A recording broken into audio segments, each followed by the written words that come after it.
Ooh. Hey everybody! So today, on the Iron Hike podcast, we have a special guest, Esther, who trail name Trail Mom, and she's going to talk to us a little bit about her experience at the Iron Hike Endurance Series this June. That the one that we just produced in Mohawk Mountain in Cornwall. We have special guest Dave. Dave actually is going to be on a different podcast. You'll be able to watch his podcast as well. And then, of course, we have the famous / infamous Scott Festa, Dr. Scott Festa, the first and only Olympus Mons finisher. I'll let him tell you the rest of that if he chooses to. But with that, we're going to get started. I'm John Kolker, and we're Iron Hike, so we're going to get started with Trail Mom. So, hi, Trail Mom. Hello. So, yeah, hi, guys. So, tell us a little bit about well, first of all, there's some really cool pictures here of Trail Mom. Let me see if I can scroll through them.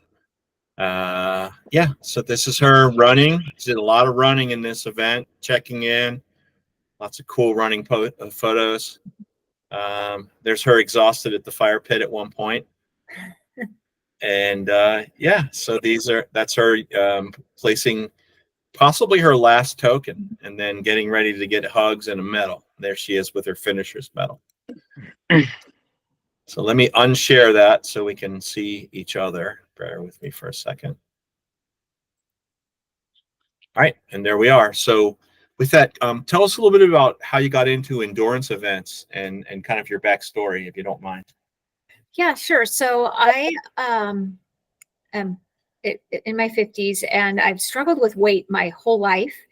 And I don't know, like 7 years ago, I was at my highest weight ever. I weighed 280 pounds, and I could not walk from my bed to the bathroom without like excruciating pain. So I was like, something has to be done. And I began a weight loss journey. I actually had gastric bypass surgery, but I went into it thinking that it would buy me 1 year and 100 pounds. And then at the end of the year, it was going to be me, and I was going to have to work to lose the remainder of the weight.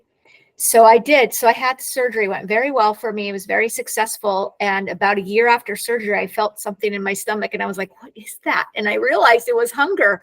I hadn't felt hunger. I'm like, oh, actual hunger, right? Yeah. So that was like just a very interesting thing to feel hunger again after like a year of not ever feeling hungry. So I was also very faithful to go to support groups, and we had a local gym owner come speak at our support group right around that same time, and his name was Joe. So I signed up at his gym and got a personal trainer through his gym, and my personal trainer is now my running coach. His name is Ryan. So I began to work with Ryan, and I lost the remainder of my 40 pounds and started to keep it off. So Ryan is a pretty elite runner. He doesn't do ultras. He's more like a middle distance, like 5K, 10K, but he also does obstacle course racing. So he was like, you got to come work out at this place called Noob Sanity, which is an obstacle course and trail running. And I was like, I don't know. I've never done trail running. And I was like, but I kind of want to run. So I went up there and absolutely loved it. Fell in love with the place. The people there are really cool. But the running club is on their own property. So if you buy the membership, you can go there really like anytime, day or night. And it became like a really good thing for me mentally, just to be able to do like a run in the woods just by myself. I could process my day, but it was also super healthy for me physically as well. So how long ago was that? So I've been at Noob Sanity for 4 years now. So, Okay. And then they also have obstacle course, which I'm horrible at obstacles. I have to do the easy lanes. Like I can't, like walls kill me. But I have a lot of fun with it. And I started trail running there, and I liked it so much. I just kept increasing my distance. And then when I turned 50, I ran my first 50K, and I turned it into a fundraiser My son has cerebral palsy, so I turned it into a fundraiser for his organization where he goes, Handicapped Children's Association. So that was my first 50K. So I did a 50K for 50 years at Noob Sanity, and the whole thing was trails. And it was a huge success, and it was a lot of fun. And I was like, I don't want this to be a one-time thing. I think I'm going to keep going with ultras. So last year, I missed a cutoff at an ultra because I couldn't do the hills. I was like, oh, the hills are killing me. So I was thinking, really, I have to train hills this year. And it was right around then when Dan Kosick, my good friend Dan, who also is up at Noob Sanity, said, hey, I just heard about this thing called IronHike. It's you can do all these different options from the 12-hour all the way up to what, like, I think, Scott, you did like 10 days or something. How many? No, 70. No, 84 hours. 84 hours. Okay. Yeah, 122 laps, 151 miles. Yeah, there's no way I can last 84 hours though. Yeah. He had to go faster because he couldn't last 84 hours. Yeah. So anyway, I had never done a 24-hour one before. So I thought, now's as good a time to start. And I'm definitely going to get my hill practice. So that was that's the backstory. And I've been just at my last doctor's appointment. He said, I am extremely rare. I'm one of the few people that's actually kept the weight off after weight loss surgery. The success rate on that is the long-term success rates not that good, but I have successfully kept my weight off, and I've done it primarily with running. Yeah, it's awesome. Yeah, we were so I was so inspired to see you. Like, you were one of the few people actually running. Yeah. Everyone else was power hiking, but or hiking or something in between. So tell us about your day, like your 24 hours with us. Like, what was your impression? What was hard? What did you like about it? Et cetera, right? Yeah, sure. So the day started out pretty good, and I felt like I was anxious and ready to go. Like, I want to go. Like, I think the start time was 10. And I was like, is it 10 yet? Is it 10 yet?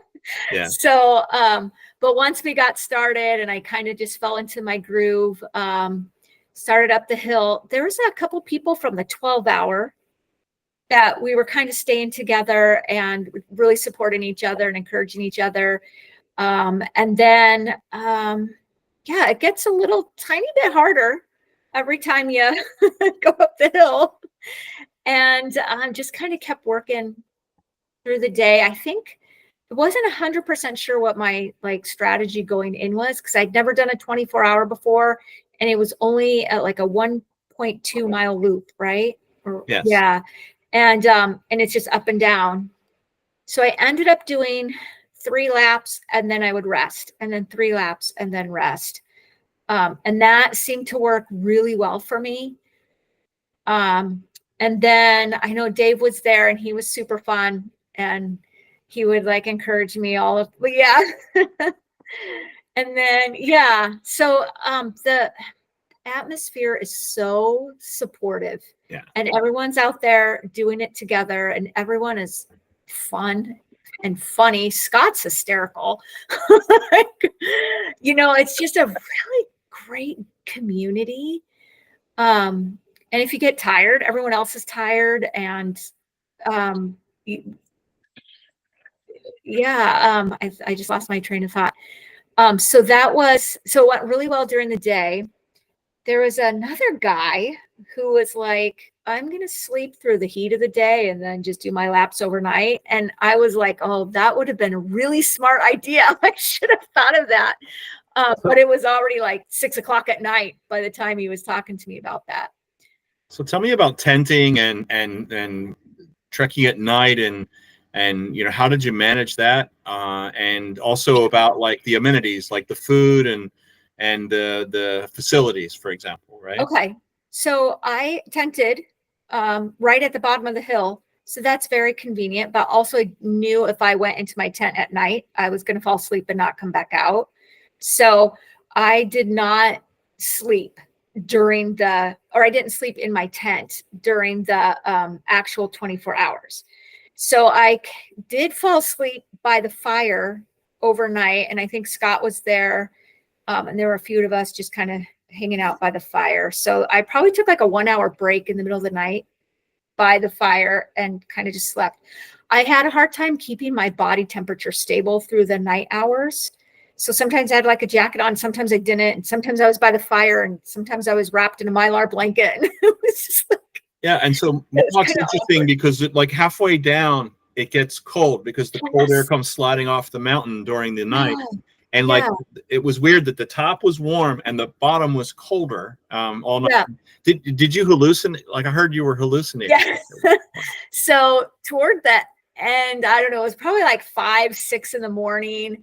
I was going up the hill, and there was a spot where the trail splits, and I looked up to the one side, and I thought I saw a llama complete with the blanket and the little head thing that they wear. And I was like, okay, I'm hallucinating. There are no llamas up here. So typically when I get to like mile 20 in an ultra, I start to have a hard time differentiating between people and trees. So I was kind of expecting that in this as well, but I was like, all right, I guess llamas is my new thing now. Yeah. So, but I always carry an emergency glucose on me. So I just sucked up my glucose and I was like, I'll be fine. Went up the next lap, no llamas, didn't see anything. So I was like, it's hallucinating. So full disclosure, we found out there's actually.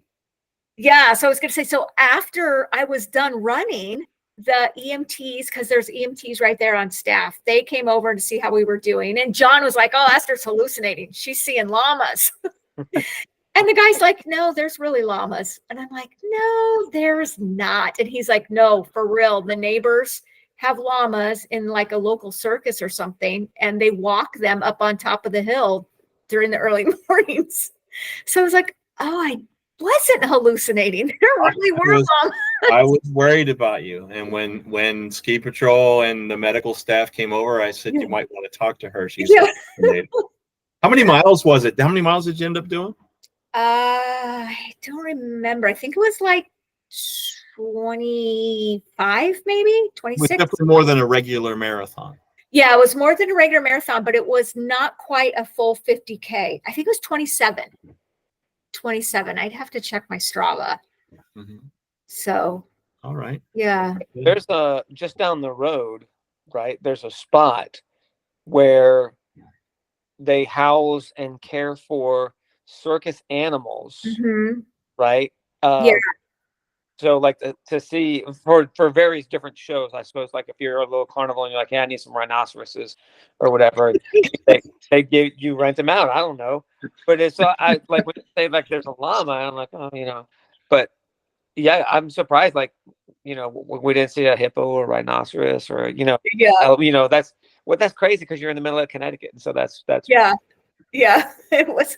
I even said to John, I'm like, I think I saw a llama. And he's like, no, you just saw deer. And I'm like, no, it had the blanket on, it had the hat thing. Yeah.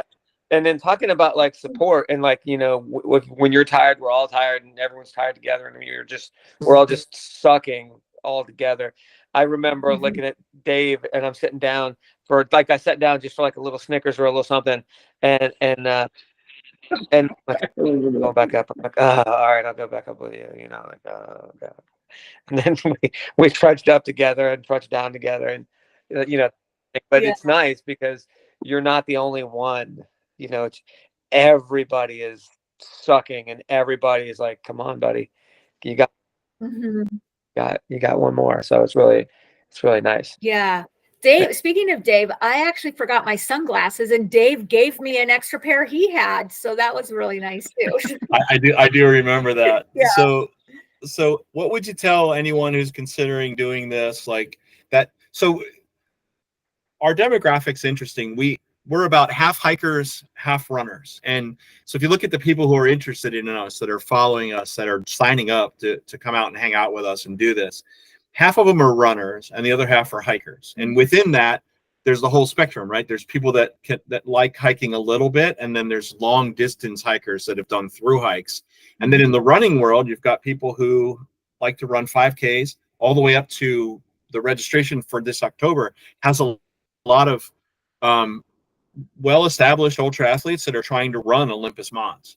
So we have the whole spectrum, but within that spectrum of hikers and ultra runners, or just, you know, runners, what would you tell them, anyone who's considering this? Like, why would you recommend this to people? And if so, what would you tell them that would encourage them to sign up and come hang out with us?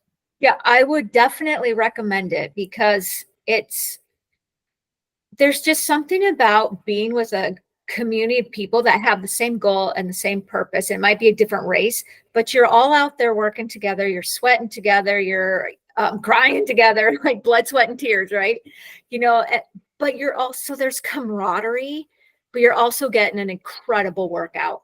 Like you're going to get a hill workout like no other, but the downhills are going to work your quads. Uphill is going to work your hammies. So it's a great workout.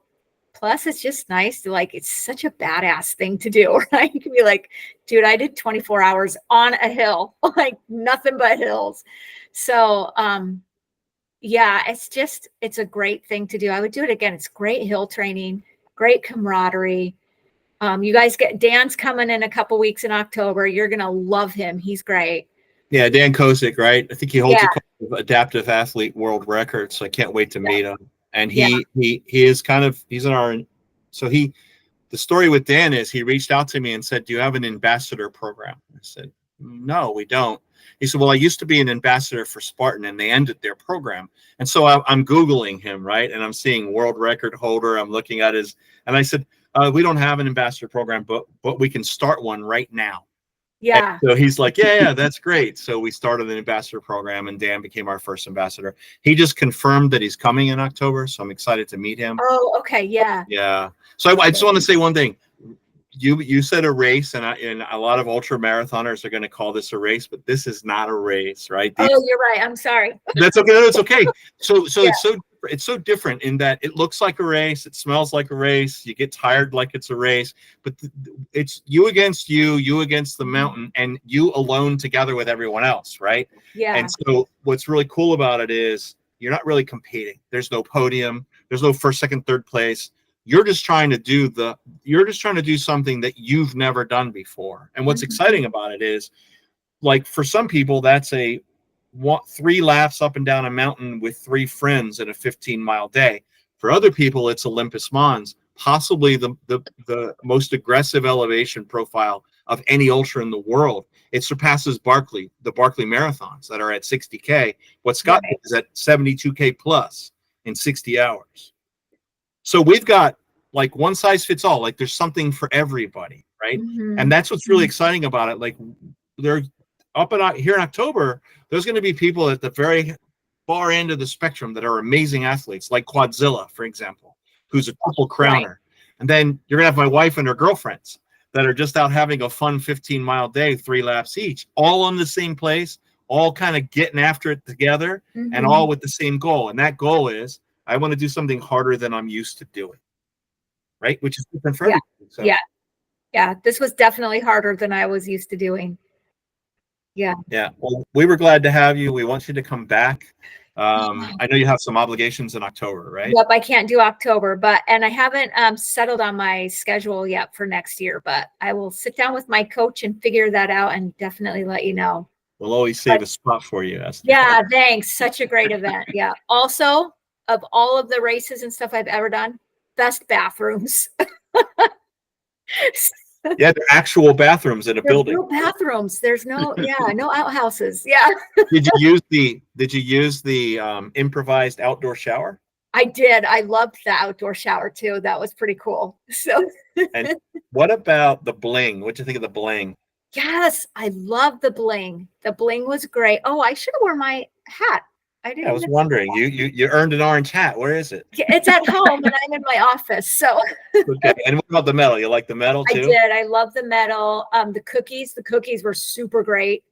Shout out to the cookies. The Divi Tree is a local New Jersey cafe and bakery, and they make our cookies. They do such a great job. So shout out to Joe if he's watching. Yeah. The other great thing too about the overnight stuff was that you guys constantly had hot water that we could use, and that made a big difference too. So that was nice. Yeah, well, and there was a lot of ramen shaming going on too. Like people would walk by each other and go, "Is that your third ramen?" You're like, "Shit." I was using that. I was using the hot water for my instant oatmeal packets too. Yeah, Like, yeah, yeah, good. yeah. Yeah, so talking about food, like we supply a lot of food, but like not meals, right? So there were some backpacker meals. Most people didn't like them from the ultra community, but like there's plenty of food. And then, but you're suggesting that people doing this bring food they're used to, right? I guess the rule of thumb is don't try anything new while you're trying to overexert yourself. Correct. Yep. Yeah. So yeah, I thought I did a nice balance of the food that I brought, but also stuff that you guys provided. So that worked out really well too. All right, listen, we enjoyed talking to you. I want to keep this pretty brief. Dave, Scott, anything else you want to add? Dave, we're going to interview you next on a different episode, but anything you want to add? No, I mean, from a comical standpoint, when you introduced me as the first person to complete Olympus Mons, technically I'm the first person to not complete Olympus Mons, and the first person to complete Olympus. I mean, yes. That's it. Yeah. So full disclosure, last year we had our inaugural event. It was small, it was intimate, and it was really wet. Yeah. Around point at base was a complete lake.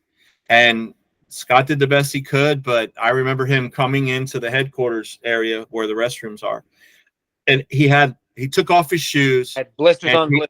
He was completely distressed. And this is, Scott's a badass. He doesn't admit it, but he's a badass. And for him to have that look on his face, like he came in and he had a blister on every toe, like 3 or 4 on his heel, 2 or 3 on the balls of his feet, and his feet were just hamburger. And basically, he was done. He was done, and it was just insurmountable. And even if he had brought dry socks or extra shoes, there's just no way to get Olympus Mons done in the inaugural event. And I knew he'd come back and knock it out, so he came back and knocked it out. And there's another podcast. If you look down here, I'm just kidding. If you look down here on YouTube, there's another podcast where Scott talks about what it took to finish Olympus Mons. So how about you, Dave? Anything you want to add? No, just glad you had an awesome time, Esther. It was great to meet you. Yeah, it was so nice to meet you, and it's such a great community. But yeah, you guys were awesome. All right, so this ends another podcast episode, and Dave, we'll talk to you in a little bit. Cool. Bye, everybody. Bye. See you on the mountain. All right. Yeah, definitely.